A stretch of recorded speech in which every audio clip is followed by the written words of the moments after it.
नमस्कार, आप देख रहे हैं सांस्कृतिक राजधानी न्यूज और आपके साथ मैं हूं प्रियंका। आइए बढ़ते हैं खबरों की ओर।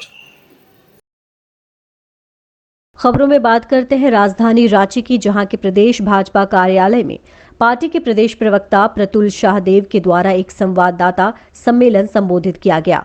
और इस संवाददाता सम्मेलन के माध्यम से पूर्व मुख्यमंत्री हेमंत सोरेन से जुड़े जमीन के मामलों में प्रवर्तन निदेशालय की ओर से किए गए चार्जशीट पर भारतीय जनता पार्टी ने हमलावर रुख अपनाया है। प्रदेश प्रवक्ता ने कहा कि चार्जशीट से साफ पता चलता है कि जमीन से जुड़े मामलों में नेता, अधिकारी और कर्मचारियों का पूरा एक सिंडिकेट काम कर रहा था। प्रवर्तन निदेशालय के चार्जशीट से ये स्पष्ट हो जाता है कि इस जमीन घोटाला मामले में पूर्व मुख्यमंत्री हेमंत सोरेन सीधे तौर पर जुड़े हुए हैं। उन्होंने कहा कि जिस तरह से कल रांची कलेक्ट्रेट स्थित रिकॉर्ड रूम से जमीन के दस्तावेज की चोरी हुई है, वो कहीं न कहीं एक दूसरे से इनका तार जुड़ा हुआ है। ये प्रकरण वर्तमान राज्य सरकार पर कहीं न कहीं सवालिया निशान खड़ा करता है। पिछले 24 घंटे का जो घटनाक्रम हुआ उसने बहुत सारी चीजें को झारखंड में एक्सपोज कर दिया। सर्वप्रथम पूर्व मुख्यमंत्री हेमंत सोरेन जी कहते थे मेरा इस जमीन से कोई कनेक्शन नहीं है। ईडी के चार्जशीट के बाद तो कोई इस पे डाउट ही नहीं रहा। और दूसरी बात, जो जिस तरीके से रिकॉर्ड रूम में चोरी हुई, खतियान के कई खतियानों की चोरी होने की बातें हुई जहां पुलिस का फोर्स था, उसके बाद स्थितियां स्पष्ट हो गई है। कहते हैं ना, एक झूठ को छिपाने के लिए 100 झूठ बोलते हैं। तो यहाँ एक क्राइम जो हुआ है, वो एक क्राइम के अलावा भी बहुत सारे क्राइम हुए हैं, उनको छिपाने के लिए क्राइम फिर क्राइम फिर क्राइम, ये लगातार होता जा रहा है। जो कल हुआ रिकॉर्ड रूम में, जिस तरीके से खतियान और दस्तावेजों और जो भी रजिस्टर 252 की बड़ी संख्या में चोरी हुई, ये अपने आप मुख्यमंत्री चंपई सोरेन के नेतृत्व वाली हेमंत सोरेन सरकार पार्ट 2 पर बड़ा प्रश्न खड़ा करता है। हम मानते हैं कि ये पूरे चीजों को छिपाने की कोशिश की जा रही है, कवर अप ऑपरेशन चल रहा है। और आज मैंने एक पुलिस के जूनियर ऑफिसर का बयान देखा कि सीसीटीवी भी काम नहीं कर रहा था। उस एरिया में, उस कैंपस में फोर्स की भी डेपुटेशन होती है, लेकिन वो फोर्स भी पता नहीं कहाँ थे और सीसीटीवी भी काम नहीं कर रहा था। यानी जाहिर तौर पर अभी आप देखिए, ईडी बहुत बड़ा लैंड स्कैम को इन्वेस्टिगेट कर रही है। और हम तो मानते हैं जो पहला 8.5 एकड़ से ज़्यादा का जो संपत्ति था, जिसको अटैच किया था, जिसमें चार्जशीट हुई, जिसमें पूर्व मुख्यमंत्री हेमंत सोरेन जेल पर है, वो तो टिप ऑफ द आइसबर्ग है। वो तो कहते हैं ना कि एकदम ऊंट के मुंह में जीरा वाली स्थिति है। अभी पूरा ऊंट का निकलना बाकी है। और उसके बाद इस तरीके से जहां सारे जमीन के दस्तावेज रहते हैं, उस रिकॉर्ड रूम से जो चोरी हुई है, कहीं ना कहीं चंपई सोरेन हेमंत सोरेन सरकार पार्ट 2 को कटघरे में खड़ा करती है। सरकार क्यों शांत थी? सरकार के जो डिप्यूट किए गए पुलिस वाले थे, वो कहाँ गायब थे? क्या ये एक सुनियोजित षड्यंत्र था? हम तो क्वेश्चन जानना चाहते हैं इनके उत्तर माननीय मुख्यमंत्री जी से। हम मांग करते हैं कि राज्य की एजेंसियां का जिस तरीके से दुरुपयोग हो रहा है, और ये जो रिकॉर्ड रूम में डकैती हुई है ना, हमसे चोरी नहीं डकैती कहते हैं, खतियान लूट कर ले गए, पता नहीं कितने सारे रिकॉर्ड लूट कर ले गए, पता नहीं कितने गरीबों के जमीनों को हड़पा होगा, यहाँ बड़े बड़े लोगों ने सबके रिकॉर्ड को लूट कर ले गए, पंजी 2 को लूट कर ले गए कि एविडेंस नहीं छोड़ रहा है। तो इसकी अविलंब सीबीआई जांच हो और ईडी को भी इस केस को टेक ओवर करने की अनुशंसा राज्य सरकार करे, क्योंकि ईडी फिलहाल जमीन मामले में बहुत बड़ा इन्वेस्टिगेशन कर रही है। लेकिन जिस तरीके से सरकार का कवर अप ऑपरेशन चल रहा है, हम इसको कवर अप ऑपरेशन का हिस्सा मानते हैं कि ये चोरी कैसे हो गई साहब, डकैती कैसे हो गई शहर के बीचों बीच रिकॉर्ड रूम। तो चंपई सोरेन जी से आग्रह है कि सीबीआई और ईडी जांच के अविलंब आदेश दे, और नहीं देंगे तो भाई 2+2 तो 4 ही होता है। अभी कल ईडी का चार्जशीट के बाद जो न्यायालय ने कॉग्निजेंस लिया, उसमें सारे जेएमएम के नेताओं के भी बयान आए, तरह तरह की बयान आए। देखिए, मैं मानता हूं कि ये जो ईडी का चार्जशीट है वो बहुत सारी चीज़ों को सिद्ध करता है।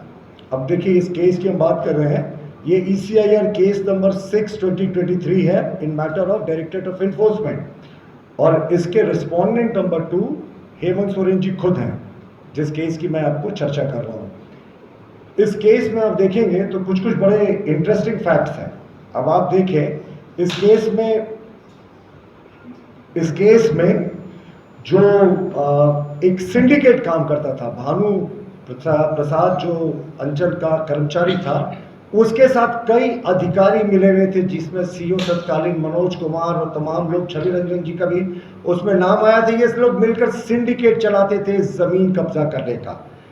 और कहते हैं ना, जिस जमीन की जांच की शुरुआत सेना के जमीन के लैंड पे इन्वेस्टिगेशन से हुई थी, उसके देखे तार कहाँ कहाँ तक चले गए, ये आप ही मतलब इमेजिनेशन से ये परे है।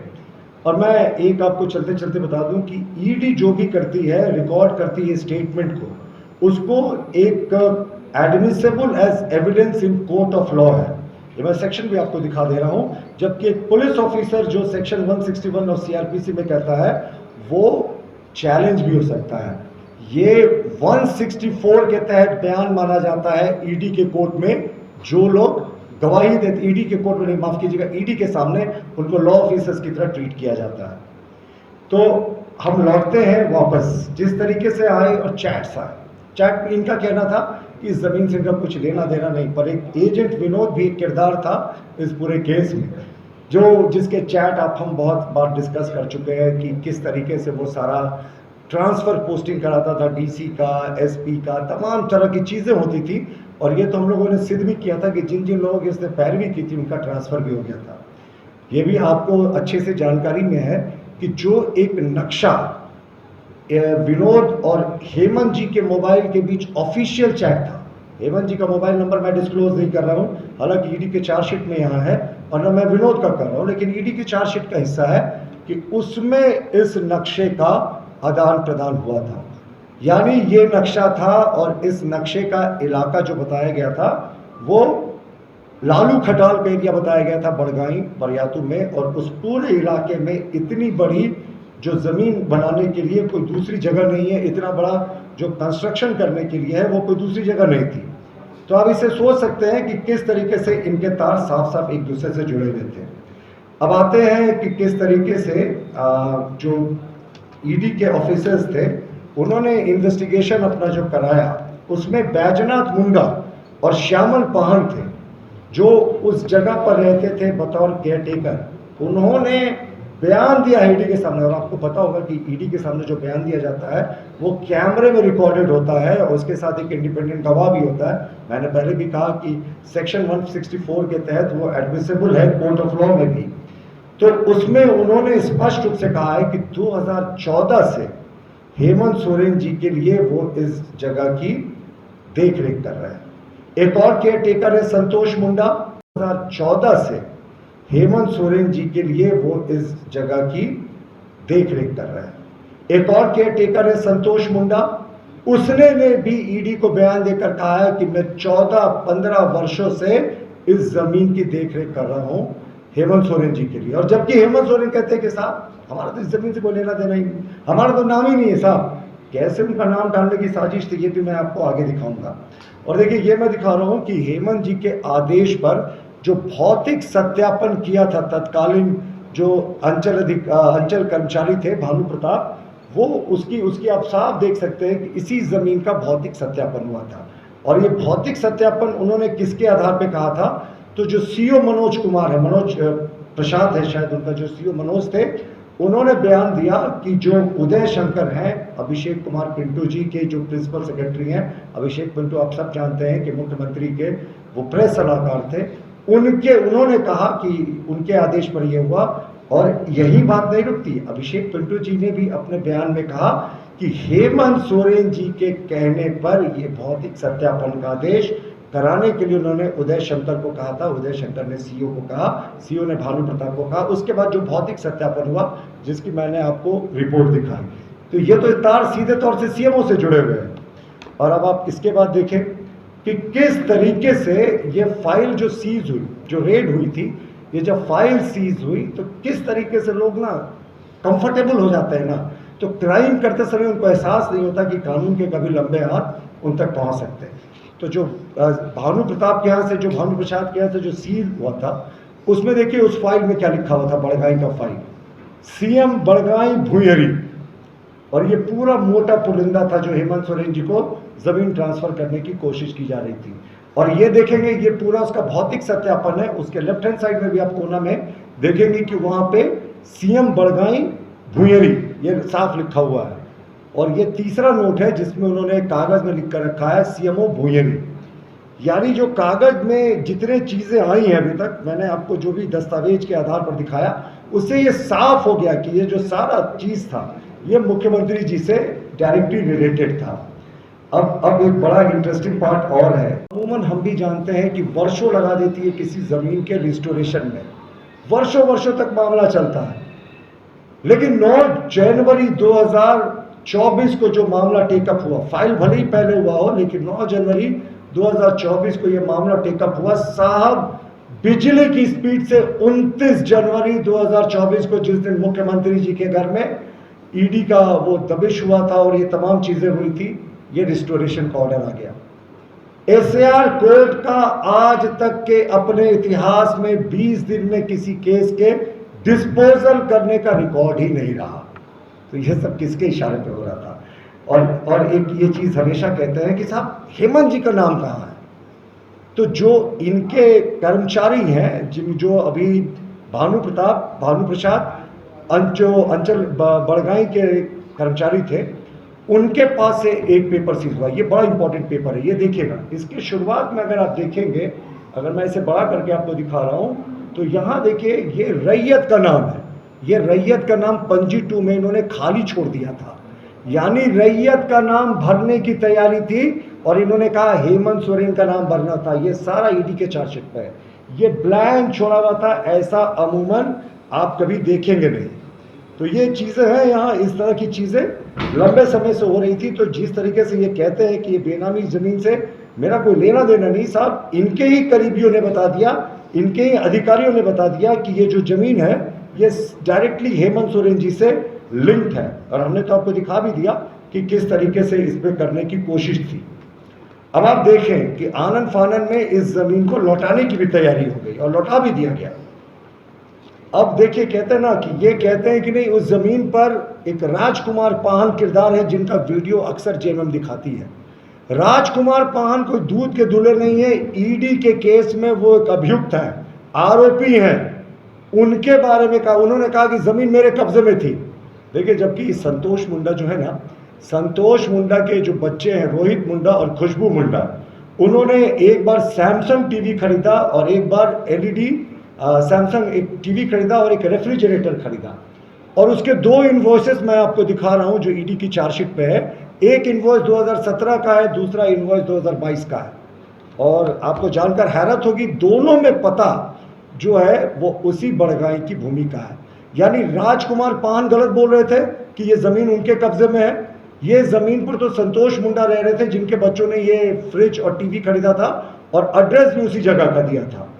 तो ये सारी चीज़ें हैं जिस तरीके से अब तो पूरे तरीके से ये एक्सपोज हो गए हैं। राजकुमार पाहन को ज़मीन पर कब्जा नहीं था, संतोष मुंडा जो थे उनका कब्जा था। वो कब्जा भी नहीं थे, वो केयर टेकर थे हेमंत जी की इस बेनामी संपत्ति के। और मैंने तो आपको रसीद का वो हिस्सा भी दिखा दिया कि जिस तरीके से उसमें एक हिस्सा बचा हुआ था कि उसको ट्रांसफ़र करने की यहाँ पे कोशिश की जा रही है। BMW गाड़ी को लेकर भी तरह तरह की बातें हुई। ऑन कैमरा ईडी के सामने मुख्यमंत्री जी ने कहा है कि मैं 28 जनवरी 2024 की रात को अपने निवास से अपने ब्लू रंग की BMW गाड़ी से निकल गया। अपने ब्लू रंग की BMW गाड़ी के बाद तो अब आप ये सोच सकते हैं कि वो खुद स्वीकार रहे हैं अपने ब्लू रंग की BMW गाड़ी। उसके उनके प्रवक्ता क्या कहते थे, खुद मुख्यमंत्री ने कहा, अरे साहब हमें पता ही नहीं ये गाड़ी किसकी है, इससे कोई लेना देना नहीं है।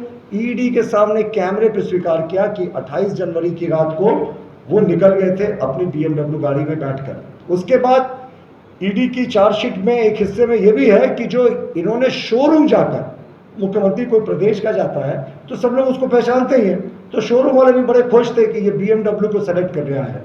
तो सब लोगों ने पहचाना और बताया भी कि गाड़ी को पसंद करने खुद मुख्यमंत्री आए थे। तो अब आप सोच सकते हैं कि ईडी की चार्जशीट के बाद अब तो कोई शक और शिकवा की गुंजाइश ही नहीं होती। पूरे तरीके से हेमंत सोरेन जी की ये बेनामी संपत्ति थी, ये एक्सपोज्ड है। और ये पुलिस का चार्जशीट नहीं है साहब, ये प्रारंभिक चार्जशीट है ईडी का। इसके बाद भी संभवतः वो चार्जशीट करेंगे।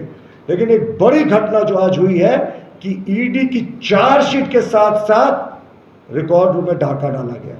अब दोनों के तार जुटते हैं, एक तरफ ईडी चार्जशीट में सारे दस्तावेजों को दिखा रही है, दूसरी तरफ रिकॉर्ड रूम में पुलिस पहरे के बावजूद, सीसीटीवी कैमरा लगा होने के बावजूद सीसीटीवी खराब हो जाता है, पुलिस गायब हो जाती है और डाका पड़ता है, खतियान को लूटा जाता है, रजिस्टर 2 को लूटा जाता है।